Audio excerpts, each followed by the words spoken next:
Good morning! Ito nga po pala ang ganap. Noong mag-swimming kami sa Nambalan, Tarlac, maaga nga rin kaming umalis para maaga rin kaming makarating. At alam kong excited ang lahat sa aming pupuntahan. And shoutout po pala sa mga clients ko na mga nagbibigay sa amin ng tip. Iniipon po namin yon para meron kaming budget para sa swimming na kagaya ng ganito. At kung kumulang man yung budget ay dinadagdagan ko na lang. Matagal ko nga rin pinagplanuhan to dahil ang gusto ko sulit na sulit kami. Kaya noong nag-deliver kami at nadaanan namin ang lugar na to ay pinuntahan ko muna. At napagdesisyonan ko nga na dito na lang talaga. Siyempre, hindi ako papayag na hindi ko i-share sa inyo. Lalo na sa mga taga-Tarlac dyan. Sa daan pa lang, masusulit na talaga yung biyahe. Para ka nasa ibang henyo. Kung tutuusin, hindi naman ito kalayuan sa Manila. Mula Novaliches, Quezon City ay 4 na oras po yung biyahe. At dito nga po ito sa barangay Nambalan at marami pong resort dito. Halos buong kahabaan ng ilog ay pwede ninyong paliguan maliban lang sa mga nakikita nyo din sa daan. Ang dami ring mga hayop na makikita mo na nag-relax katulad ng mga kambing na to. Ang cute. Gusto ko talaga silang puntahan at lalamutakin ko talaga sila. Gating naman sa una-unahan ay makikita mo naman yung mga baka. Nag-aalala nga ako kasi baka mahulog sila dyan. Bangin kaya yan. I mean bundok. Bali may entrance nga po pala dito pero napakamura lang. Kaya hindi talaga ako papayag na hindi ko ma-share sa inyo. Mura din ang mga cottage dito. May aircon. Pero kung out of budget ka, hindi mo naman kailangan mag-aircon. Para mas ma-feel mo talaga yung ambience ng kalikasan. May wifi din dito. At mababait yung mga tao mag-a-assist sa inyo. Huwag kayong mag-alala dahil hindi kayo mauubusan ng cottage dito. Abangan yung ibang vlog ko dito dahil itutour ko kayo. At sa pagluluto naman ay kanya-kanya silang galaw. Dahil hindi pa man ito nangyayari ay sinabihan ko na sila na kapag kami ay mag-swimming, walang amo-amo, lahat kikilos. Ang sarap nilang pagmasdan na nag-e-enjoy talaga sila. Kaya nga nakakatuwa talaga naisipan ko na lahat ng tip na nakukuha namin sa mga clients namin ay ilalagay ko talaga sa ganito.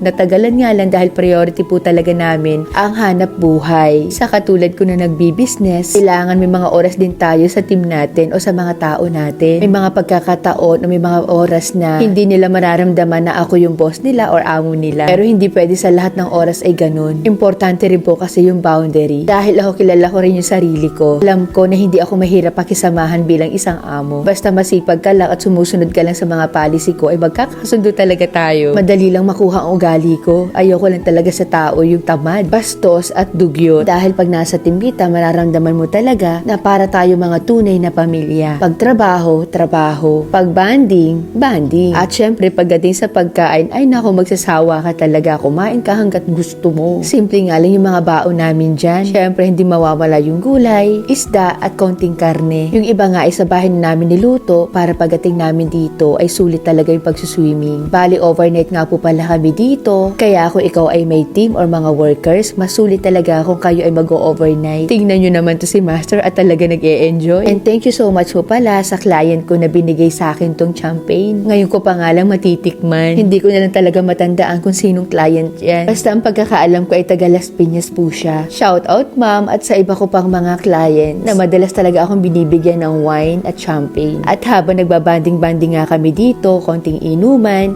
ay may nag-iihaw naman. Mas maganda talaga kapag kapupuntahan mo muna yung pagsusumingan ninyo. Sa JB, parang ulong nakalutang lang. Parang masyumukoy dyan. Yung makuha ka ng bata.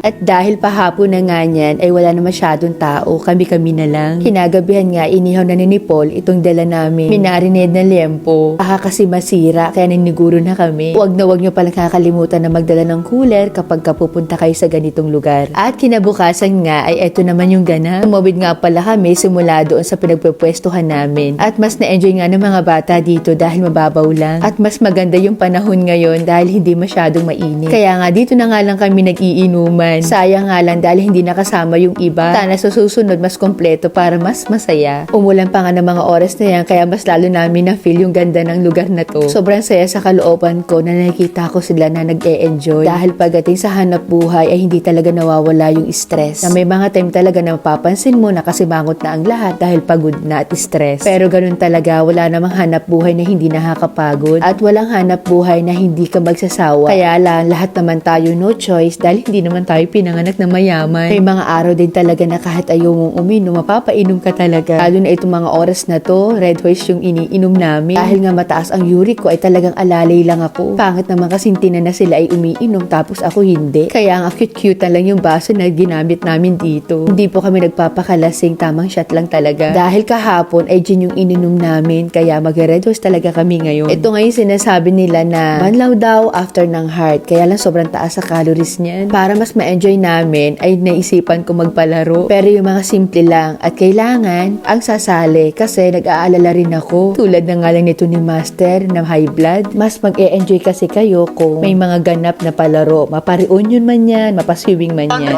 Si Master magkana at baka may mahiglag ka. 200. Kasiyahan lang to. Game na. 1, 2, 3. Layo! Pakalayo. Hindi, kaya nyo yung nandun, oh!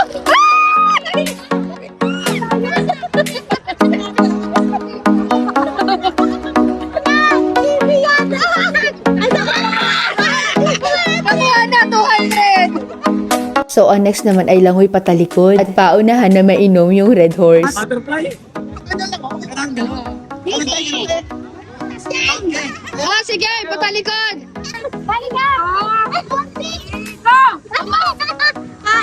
Sali ako. Hindi pala na-record, ulitin natin. Yun nga lang, dahil nag-enjoy ako sa panonood, ay naku, hindi ko nakunan ng clip. Okay. 200. 1, 2, 3. Lakad lang, lakad ha, lakad.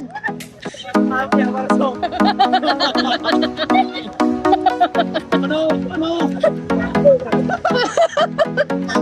Ba't sabay-sabay kayo?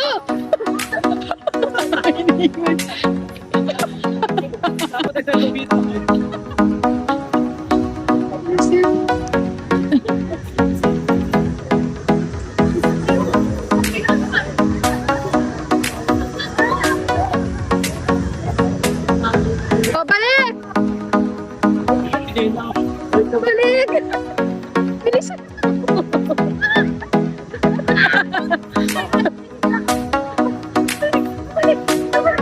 Matatapa din yan, bilisan mo.